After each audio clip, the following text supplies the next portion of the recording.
ජීවමාන වූ යේසුස් ක්‍රිස්තුස් වහන්සේගේ නාමයෙන් අද දවසේ මා ඔබට සුබ ප්‍රාර්ථනා කරනවා. ස්වාමින් වහන්සේගේ ප්‍රීතිය, සතුට, සමාදානය සමග දෙවියන් වහන්සේගේ සියලුම ආශිර්වාද පිරුණු දවසක් වේවා කියලා. ආමෙන්. දේවාක් අපි ප්‍රේමවන්ත දේවදරුවෝ අපි දේවාක්‍යයට හැරමු. මාතෙව 15 වෙනි පරිච්ඡේදයට 26, 27, 28 පද මා කියනු ලබන්නම්. දරුවන්ගේ රොටි රැගෙන බල්ලන්ට දැමීම නුසුදුසුයයි කීසේක. නමුත් ඈ කතා කොට එසේ ස්වාමිනී, බල්ලෝ පවා උන්ගේ ස්වාමරුන්ගේ මේසින් වටන කැබලි කති කීවාය. එවිට යේසුස් වහන්සේට උත්තර දෙමින්, ස්ත්‍රිය, නුඹේ ඇදිල්ල මහත්ය, නුඹේ කැමැත්ත ලෙසම නුඹට වේවයි කීසේක. ඒ පැය පටන් ඇගේ දුව සුවපත් වූවාය. ආමෙන්. ප්‍රේමවන්තනි, අපි මේකට මාතෘකාවක් දානවා. අපි ඒ දවසේත් අපි බැලුවා මහත් ඇදිල්ල කියලා. අපි මේකටත් යොදාගමු මහත් ඇදිල්ල. මේකටත් අපි මාතෘකාව යොදාගමු. මොකද අපි අපගේ ඇදිල්ල තත්ත්වයන් අපි තේරුම් ගත යුතුයි. අපගේ ඇදිල්ල කොයි විදිහට තියෙන කෙනකත් අපි වටහා ගත යුතු තිබෙන මොහොතකට තමයි අපි දැන් පත් වෙලා ඉන්නේ. දැන් මේ කතාන්දරය නැත්නම් මේ සිදුවීම ඔබ කවුරුත් දන්න දෙයක්. මෙතන කියනවා සීදොන්නි පළාත්වල ඉඳලා මේ කානානීය ස්ත්‍රිය ආවා කියලා ක්‍රිස්තුස් වහන්සේ වෙතට. එතකොට ක්‍රිස්තුස් වහන්සේ වෙතට එන්ට බොහොම දුර ගෙවාගෙන ඇයිත ඕනකමින් ඇවිත් තිබෙනවා. දැන් ප්‍රේමවන්තනි, මේක අපි තේරුම් ගත යුතුයි. මම ඊයේ දවසේ කිව්වා ස්වාමින් වහන්සේ වෙතට එන කෙනෙක් බලවත් කැපවීමක් කළ යුතු තිබෙනවා කියලා. දැන් මෙම ස්ත්‍රියත් බලවත් කැපවීමක් ඇතුව තමයි එන්නේ. එන්නම් වාලේනවා නෙවෙයි. දැන් බොහෝ අය ස්වාමීන් වහන්සේ වෙතට එන්නේ කැපවීමක් කරගන්න නැතුවනේ සමහර විට බොහෝ විට. එතකොට මේ ස්ත්‍රියනේ කැපවීමක් කරගෙන බොහෝ දුර ඉඳලා. එතකොට එක පැත්තකින් දන්නවා යේසුස් ක්‍රිස්තුස් වහන්සේ යුදෙව් පරපුරගෙන කෙනෙක්. උන්වහන්සේ වටයින් ඔක්කොම යුදෙව්ව. යුදෙව්වෙක් නෙවෙයි. ඒකත් දන්නවා. එතකොට දන්නවා යුදෙව්ව සහ අන්‍ය ජාතින් අතර කිසිම සම්බන්ධයක් නැහැ. ඒතර එහෙම වුණාම යුදෙව්ව ගණන් ගන්නෙත් නැහැ. ඒකත් දන්නවා. මොකද ඔක්කොම දැනගෙන එවෙන්නේ මදි පුංචිකමක් ලැබුණත් කමක් නැහැ කියලා ඇගේ අවශ්‍යතාවය සම්පූර්ණ කරන්න. මොකක්ද අවශ්‍යතාවය? ඇගේ දුව බලවත් ලෙස රෝගාතුර සිටිනවා. ඒ නිසා ආවේ ඇගේ දරුවා නිදහස් කරන්න. බලවත් ලෙස රෝගාතුරව යක්ෂයාගෙන් පීඩා නිමිෂයෙන් දරුවෙක්. ඒ නිසා දරුවාට නිදහස්කම දෙන්න පුළුවන් යේසුස් වහන්සේට විතරයි කියලා කල්පනා කරා. විශ්වාස කළා. කොහොමද විශ්වාස කළේ? ඇයට බොහෝ තැන්වලින් බොහෝ මිනිස්යන්ගේ කතා වලින් අසන්ට ලැබුණා. යේසුස් වහන්සේ ළඟට ගියාම යක්ෂයෝ දුර වෙනවා, ලෙඩ රෝග සුවපත් වෙනවා, බලවත් හාස්කම් බලවත් ප්‍රාත්‍යාරයන් උන්වහන්සේ කරනවා කියලා මිනිස්යන් බොහොම ප්‍රීතියෙන් සතුටෙන් නිදහස හැරියනවා කියලා ඇයට මිනිස්යන්ගේ කතා වලින් අසන්ට ලැබුණා. ලොකු දේශනා කළා නෙවෙයි. තේරුණාද? මේ කතාවන් මිනිසුන්ගේ කතාවන් අහලා තමයි ස්වාමින් වහන්සේ කරේ බලවත් විශ්වාසයක් ඇති කරගත්තේ. බලවත් ඇදිල්ලක් ඇති කරගත්තේ. එහෙනම් මමත් යනවා. මම එනම් විශ්වාස කරන මිනිස්සු කියන විදිහට යේසුස් වහන්සේට පුළුවන් කියලා මගේ දරුවව සුවපත් කරන්න. බලන්න ඇගේ විශ්වාසය කොච්චර ලොකුද කියලා. එතකොට මේ මොහොතේදී අද කොච්චර ඇදිල්ල ගැන සභාවන් තුල මිනිස්සුන්ට දේශනා කරනවද? නමුත් බොහෝ දෙනෙක්ගේ ජීවිත ඇදිල්ල නැහැනේ. එවන් ඇදිල්ල නැතුව කොච්චර අසරණලා ඉන්නවද? මා දන්නවා සමහර පාලකරුපාව ඉන්නවා.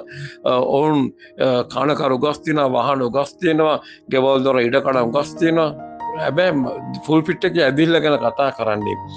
මම ඔබට මේ වෙලකම් කියන්න කැමතියි. මම මේ දැන් අවුරුදු 68ක් වෙන මේ වෙලකම් මම කිසිම දෙයක් උගස් තබලා නැහැ. හේතුව දෙවියන් වහන්සේ ජීවමාන නම්, අපි එක දේශනා කරනවා නම්, උන්වහන්සේ සියල්ල සපයනවා නම්, අපි එක විශ්වාස කරනවා නම්, ඉතින් අපි උන්වහන්සේගේ අපි ඒ දේ බලාගෙන අපි විශ්වාසයෙන් යුතුව අපි සිටින්න උන්වහන්සේ දේ දෙනකම්.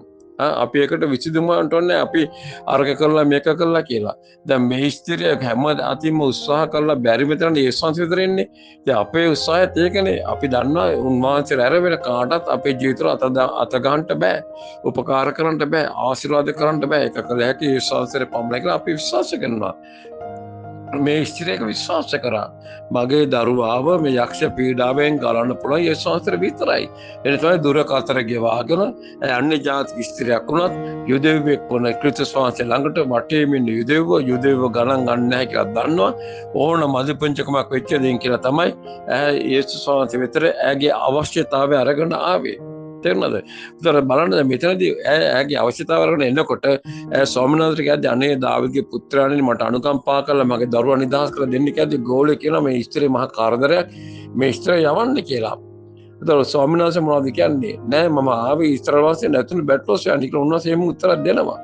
ඊට පස්සේ මේ ස්ත්‍රිය දිගින් දිගටම පෙරත්ත කරනකොට යේසුස් වහන්සේ මොනවද කියන්නේ? දරුවන්ගේ රොටි රැගෙන බල්ලන්ට දාන්න හොඳ නෑ. හරි පුදුම කතාවක් මේක.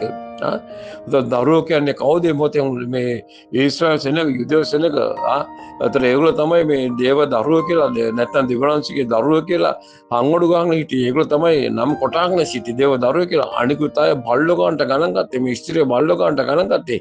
යේසුස් වහන්සේත් ඒකම කියනවානේ.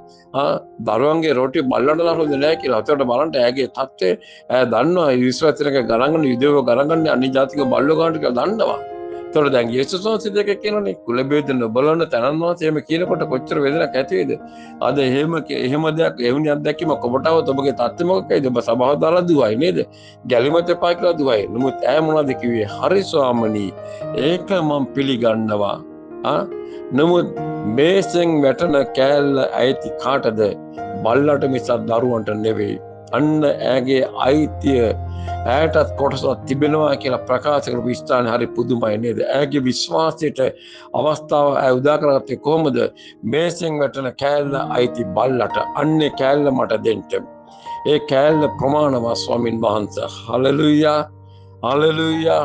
ප්‍රේමවන්තයනි ඔබ තේරුම් ගන්නට ඔබගේ ඇදිල්ල ඔබ උලුප්පල පෙන්වන්නට ඕන කරන තැන ඔබගේ ජීවිතේ මොන බාධා ආවත් මොන ප්‍රශ්න ආවත් මොන පීඩා ආවත් මොන දුක් කම්කටොළු ආවත් මොන වේදනාවන් ආවත් ඔබ කිය යුතු දේ කුමක්ද? ස්වාමනී මටත් ඔබ වහන්සේගෙන් යමක් ලබන්නට අයිතියක් තිබෙනවා. හේතුව ඔබ මගේ දෙවියන් වහන්සේ. ඔබ මාගේ ස්වාමින් වහන්සේ. ඔබ මා නිසාද කුරුසියට ගියා. ඔබ මගේ රෝගකම් කුරුසියට දරාගත්තා. ඒ නිසා මාව නිදහස් කරන්න ඔබට පුළුවන්. මාව සුව කරන්න ඔබට පුළුවන්. මට ජය දෙන්න ඔබට පුළුවන්. මට මිදීම දෙන්න ඔබට පුළුවන්. මා වටා තියෙන සියලු වාතාවරණ වෙනස් කරන්න වහන්සේට පුළුවන්. මාව හෙලා දකින්න මනුෂ්‍යයන් ඉදිරිපිට මාව ඔසවා තබන්න වහන්සේට පුළුවන්. මාව හිස්ස කරන්න ඔබට පුළුවන්. මේ වගේ ඔබ ඇදිල්ලේ ප්‍රකාශන දැන් කරන්න පටන් ගන්න. ස්වාමීන් වහන්සේ ඔබ තුළ මහා දෙයක් කරන්න බලාගෙන සිටිනවා. මේ ස්ත්‍රිය ඇගේ ඇදිල්ල උලුප්පල පෙන්වනවා. ස්වාමීන් වහන්සේ කියනවා හරි පුදුමයි දියණිය. නුඹගේ මහා ඇදිල්ලක්. මම මේ ඇදිල්ල ගරු කරනවා. උන්වහන්සේ මේක මහා ඇදිල්ලක්. නුඹගේ විශ්වාසය ප්‍රකාශ සිදුවේවා කියද්දිම ඒ පැහැදීම ඇගේ ශරීර දරුවා සුවපත් වුණා. දරුවාගේ ඇඟෙන් යක්ෂයා ගියා. අපි ඒක තමයි බයිබලයේ කියන්නේ. දරුවා සුවපත් වුණා. ජය ගනු ලැබුවා. ස්වාමීන් වහන්සේ වෙතට කිසි කෙනෙක් පරාජයපත් වෙන්නේ නැහැ. ඇදිල්ලෙන් ආවනම් ඇදිල්ලෙන් අනිවාර්යයෙන්ම ජය ගන්නවාමයි. නිසා මම විශ්වාස කරනවා අද දවසේ මේ වචනේ එක්ක ඔබගේ ඇදිල්ල යම් ප්‍රමාණයකට වර්ධනය වෙයි කියලා අපි ආඥා කරමු. ප්‍රමාණත දේවයන්ගේ වචනේ අනුව මේ ස්ත්‍රිය කොහොමද ඇදිල්ල ඉදිරියට ගෙනාවේ? ඒ ආකාරයෙන් අපි එකකනට අපගේ ඇදිල්ල මට ඇදිල්ල තියනවා කියකින් නැතුව ඇදිල්ල ඉදිරියට ගේන්න ඔබ වහන්සේ එකකනට අවශ්‍ය කරන කරුණාව දුන්න මෙල මීලනේ සංස්කෘතියේ නාමයෙන් ආමෙන්.